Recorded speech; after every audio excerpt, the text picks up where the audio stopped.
नमस्कार, मी संदीप बेसरकर. वनी न्यूज 24 या मराठी न्यूज चॅनलमध्ये सर्व प्रेक्षकांचे स्वागत करतो. वणी तालुक्यातील मोहर्ली येथील अनेक गरजू कुटुंबे गेल्या 3 ते 4 वर्षापासून शासनाच्या रास्त धान्य योजनेच्या लाभापासून वंचित असल्याचा गंभीर आरोप ग्रामस्थांनी केला आहे. या प्रश्नाकडे प्रशासनाचे लक्ष वेधण्यासाठी सोमवार दिनांक 6 जुलै रोजी ग्रामस्थांनी वणीचे तहसीलदार निखिल धुळदळ यांना निवेदन सादर केले. ग्रामस्थांच्या म्हणण्यानुसार शासनाच्या GR मध्ये कोणतेही पात्र व गरजू कुटुंब अन्न सुरक्षा योजनेपासून वंचित राहू नये असे स्पष्ट नमूद आहे. मात्र मोहर्लीतील अनेक कुटुंबांना गेल्या 3 ते 4 वर्षापासून रेशन धान्याचा लाभ मिळत नसून गेल्या 9 महिन्यापासून सातत्याने पाठपुरावा करूनही प्रशासनाकडून कोणतीही ठोस कारवाई करण्यात आलेली नाही. निवेदनात ग्रामस्थांनी असा आरोप केला आहे की गावातील भरपूर जमीनधारक व शासनाच्या निकषात न बसणाऱ्या काही नागरिकांना अंत्योदय योजनेचा लाभ मिळत आहे, तर दुसरीकडे खऱ्या अर्थाने पात्र असलेल्या गरीब कुटुंबांना लाभापासून वंचित ठेवण्यात आले आहे. अन्न सुरक्षा विभागाकडे विचारणा केली असता गावाचा कोटा पूर्ण झाल्यामुळे नवीन लाभार्थ्यांचा समावेश करता येत नाही असे उत्तर दिले जात असल्याचे ग्रामस्थांनी सांगितले. मात्र गावातील काही लाभार्थी मयत झाले असून काही महिलांचे विवाह होऊन त्या बाहेरगावी स्थायिक झाल्या आहेत. अशा व्यक्तींची नावे यादीतून कमी करूनही त्यांच्या नावावर धान्याचा लाभ सुरू असल्याचा आरोपही करण्यात आला आहे. त्यामुळे अपात्र लाभार्थ्यांची नावे तातडीने वगळून पात्र व गरजू कुटुंबांचा रास्त धान्य व अंत्योदय योजनेत समावेश करावा अशी मागणी ग्रामस्थांनी केली आहे. अन्यथा येत्या 12 ऑगस्ट 2026 पासून तहसील कार्यालयासमोर बेमुदत उपोषण सुरू करण्यात येईल असा इशारा निवेदनातून देण्यात आला आहे. या प्रकरणी प्रशासन कोणती भूमिका घेते आणि पात्र लाभार्थ्यांना न्याय मिळतो का याकडे आता मोहर्लीसह परिसरातील नागरिकांचे लक्ष लागले आहे. माझं नाव शीला सुभाष पवार. आमच्या गावामध्ये ज्या गरीब वर्ग आहे मोहर्लीच्या त्या महिलांना अन्न हे म्हणजे 2-2, 4-4 वर्ष झाले कुपन काढून तरी पण त्यांना अनाजापासून वंचित आहे. सुदीप गोरकर, मोहर्ली ग्रामपंचायत सदस्य आहो. आणि आज तुम्ही पाहत आहे समिती तहसीलमध्ये त्या महिला आल्या आमच्या मोहर्लीच्या. आज आम्ही कमीत कमी 9 महिन्यापासून इथे येत आहोत. त्यासाठी का बा आम्हाला अन्न पुरवठा भेटला पाहिजे. बा जे आपलं रेशन कार्ड आहे जर ते आम्हाला अन्न पुरवठा मिळते त्या महिला मिळून नाही राहिला.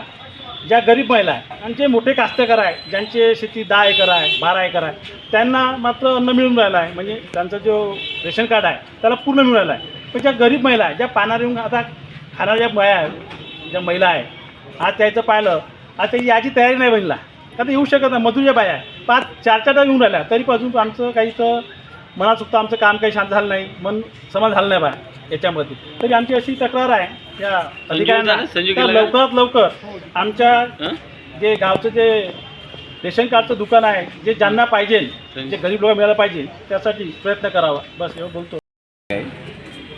आणि आमच्या गावात 4-4, 5-5 वर्ष रेशन कार्डचे कार्ड काढून असून ह्या बिचाऱ्या गरीब लोकांना अनाज भेटून नाही राहिलं रेशनचं. यांना अत्यंत गरज आहे रेशनची. आणि चांगले धनधानगी लोकांना मिळत आहे तरी शासनाने याची दखल घ्यावी. निर्मला सुरेश मडावी. माझं 5 किलो जाणार आहे फक्त आणि मी विधवा आहे तर मला 35 किलो मिळावा अशी माझी मागणी आहे. आणि 9 महिने झाले येऊन राहिलं पण त्याचा काही उल्लेख घेऊन नाही राहील. मी कवडू देवाजी वडसकर, प्रशासकीय ग्रामपंचायत सदस्य. आज आमच्या गावची समस्या जी आहे जे गरजू लोक आहे जे गरजू वंचित लोक आहे जे रास्त धान्य जे हक्काचं त्यांचं धान्य आहे ते ज्यांना मिळायला पाहिजे ते धान्य मिळण्यासाठी आम्ही मागच्या 19/9/2025 पासून हा जो आमचा अविरत ह्या पुरवठा विभाग आहे तहसील विभाग आहे ह्या कार्यालयाशी आमचा हा लढा चालू आहे. आणि हा लढा चालू असताना आज 9 महिन्याचा कालावधी झाला परंतु ह्या तहसील प्रशासनाकडून व अन्न पुरवठा विभागाकडून कोणत्याही प्रकारची कारवाई किंवा कोणत्याही प्रकारची चौकशी झालेली नाही. आज त्यानंतर आम्हाला एक असं वाटते की इथं अशा महिला आहे की ज्या बिचाऱ्या ही जी महिला आहे चंद्रकलाबाई चिकराम ही विधवा महिला आणि एकटी महिला आहे कुटुंबामध्ये. ह्या महिलांना अन्नधान्य का मिळावं नाही हा एक प्रश्न आहे. आणि माझ्याकडे शासनाचा एक GR आहे. ह्या शासनाच्या GRमध्ये म्हणताय 2011च्या की रास्त धान्य योजनेपासून कोणताही व्यक्ती हा वंचित नसला पाहिजे आहे.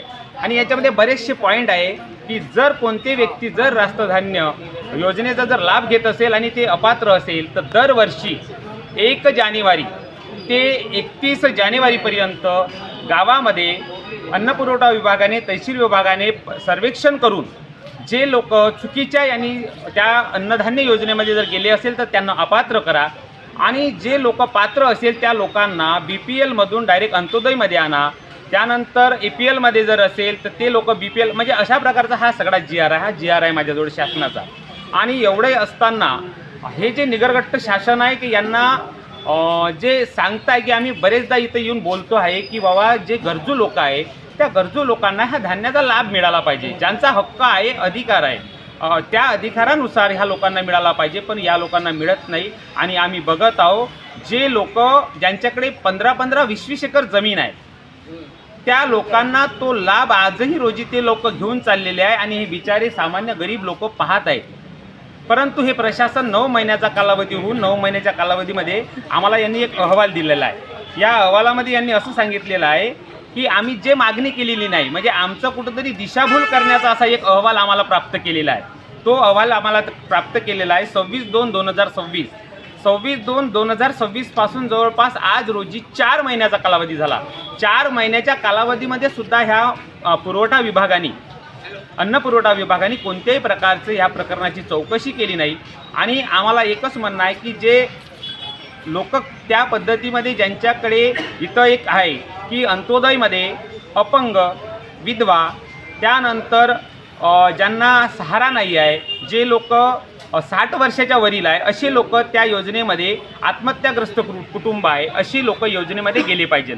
परंतु आज रोजी जर पाहिलं तर 60 वर्षाच्या खालचे लोक, जे तरुण लोक आहे असे अंत्योदयमध्ये आहे. आणि विचारे ज्या विधवा महिला आहे, जे 60 वर्षाच्या वरील लोक आहे, ज्यांना गरज आहे, ज्यांच्याकडे भूमिहीन आहे, अल्पभूधारक आहे, असे लोक आज योजनेच्या पूर्ण बाहेर आहे. आणि म्हणून हा आमचा लढा जो शासनाची आहे तो लढा आमच्या हक्काचा आणि अधिकाराचा आहे. जो आमच्या हक्काचा, अधिकाराचं जे रॅशन आहे, आमचं जे अनाज आहे ते आम्हाला मिळालं पाहिजे. आणि आम्ही जो हा GR आहे, ह्या शासनाच्या GRच्या आधारे आम्ही ही लढाई लढतो आहे.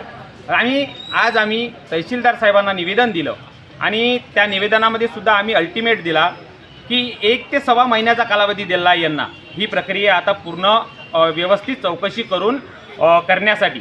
आणि यांनी 11 ऑगस्टपर्यंत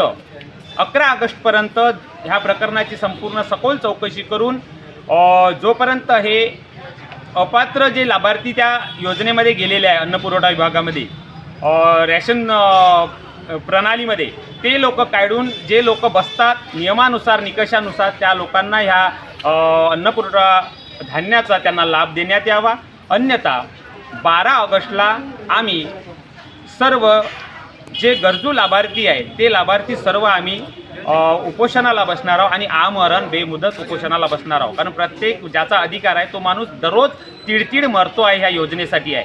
आणि म्हणून आम्हाला पर्याय नाही. 9 महिन्याचा कालावधी झालेला आहे आणि प्रशासनाकडून कोणत्याही प्रकारची कारवाई नाही. आम्हाला अशी शंका येत आहे की प्रशासनही कुठंतरी याच्यामध्ये काय लुप्त झालं आहे की काय, याची कुठं काही नाही काहीतरी हे आहे की कुठं जे काही डीलर आहे, डीलरचा यांच्यावर काही वर्चस्व आहे की काय, असं ह्या सगळ्या प्रकरणाचंही दिसतं आहे. आणि म्हणून आम्हाला प्रशासनाला आमची मागणी आहे की ह्या प्रकरणाची लवकरात लवकर सखोल चौकशी करावं आणि जे लोक वंचित आहेत त्या वंचित लोकांना ह्या योजनेचा लाभ मिळवून द्यावं. आणि जे लोक दोषी आहेत, जे लोक चुकीचे कागदपत्र, आता ह्या पुरवठा विभागामधूनच त्यांना अंत्योदय करण्यात आलं असेल, BPL APL करण्यात आलं असेल, तर जे लोक बसत नाही, निकषामध्ये बसत नाही आणि त्या योजनेमध्ये कोण्याही कायद्याच्या आधारे बसत नाही, त्या लोकांवर कारवाई करावं आणि हा विषय लवकरात लवकर मार्गी लावावा. अन्यथा आम्ही सर्व ग्रामस्थांनी, वंचित लाभार्थ्यांनी सर्वांनी ठरवलेलं आहे की आखरी लढाई आम्ही 12 ऑगस्टला उपोषणाला बसणार. एवढीच माझी विनंती आहे. आणि म्हणून प्रशासनाला हा मार्ग लवकरात लवकर मार्गी लावावा. धन्यवाद.